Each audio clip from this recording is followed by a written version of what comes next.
The first thing Daniel Thompson noticed when consciousness returned was the smell. Ozone mixed with something sickeningly sweet, like rotting fruit covered in antiseptic. The second thing was that he couldn't move. His eyes snapped open to find himself suspended in a transparent cylinder, thick blue gel surrounding his body. Through the distortion, he could see them, the collectors. 7 feet tall, with elongated skulls and 4 arms that moved with surgical precision. They chittered to each other in frequencies that made his teeth ache, examining holographic displays of what looked disturbingly like his own anatomy. Memory flooded back. The construction site in Detroit, the shadow that had blocked out the sun, the beam of light that had pulled him upward, his co-workers' screams fading below. One collector approached his tube, its 6 eyes focusing on him with clinical interest. Tapped something on its wrist device. The gel began draining. That was their first mistake. Daniel had spent 15 years in the Marines before becoming a construction foreman. Iraq, Afghanistan, Syria, places where staying alive meant thinking 3 steps ahead and turning anything into a weapon. The collectors had studied human physiology, but they'd never studied human warfare. As the gel drained past his shoulders, Daniel began flexing his fingers, testing his mobility. The collectors hadn't noticed he was fully conscious. Their scanners apparently couldn't detect the surge of adrenaline flooding his system or recognize the controlled breathing of someone preparing for violence. The tube opened with a pneumatic hiss. The nearest collector reached for him with a scanner. Daniel moved. His hand shot out, grabbing the scanner and jamming it into the alien's throat equivalent. The device discharged, sending the creature convulsing to the floor. Daniel rolled out of the tube, his naked feet hitting cold metal, and snatched up a surgical instrument from a nearby tray. 6 collectors in the room. 2 exits. Multiple workstations with unknown equipment. His mind cataloged everything in seconds. The collectors reacted with confusion more than alarm. Clearly, specimens weren't supposed to fight back. Daniel didn't give them time to adapt. He hurled the surgical tool like a throwing knife, catching one in its center eye cluster. Grabbed a specimen container filled with some caustic liquid and smashed it against another's head. The acid ate through its exoskeleton with a satisfying sizzle. An alarm finally wailed. Good. Let them come.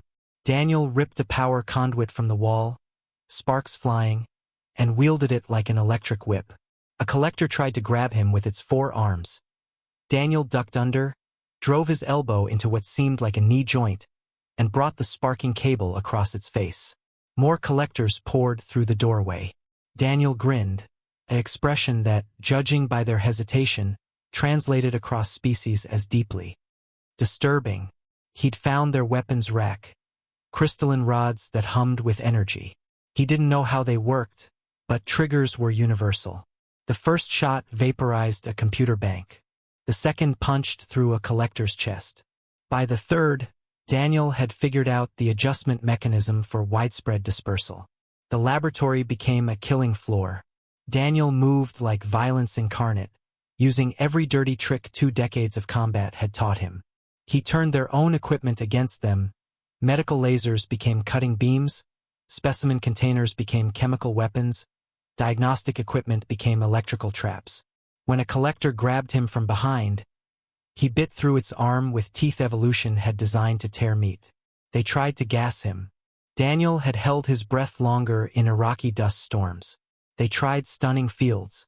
His nervous system, already fired with combat endorphins, shrugged them off. They tried to reason with him through a translation device. Daniel's response was to feed the translator to its owner.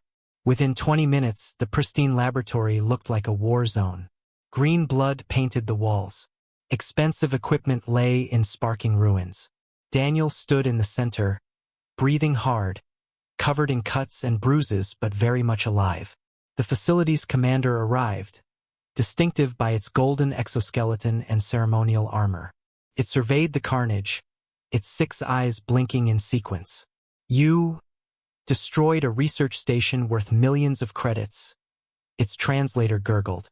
"Killed dozens of trained personnel. We only wanted to study." "Study this," Daniel interrupted, raising the energy weapon. The commander raised its forearms in surrender. Wait, we can return you to Earth, unharmed, with compensation. Daniel laughed, a harsh sound that made even the commander step back. You think this is about going home? You took me from my world, my family, my life. He gestured at the destruction. This is just the preview. Preview? You picked the wrong species to study, Bug.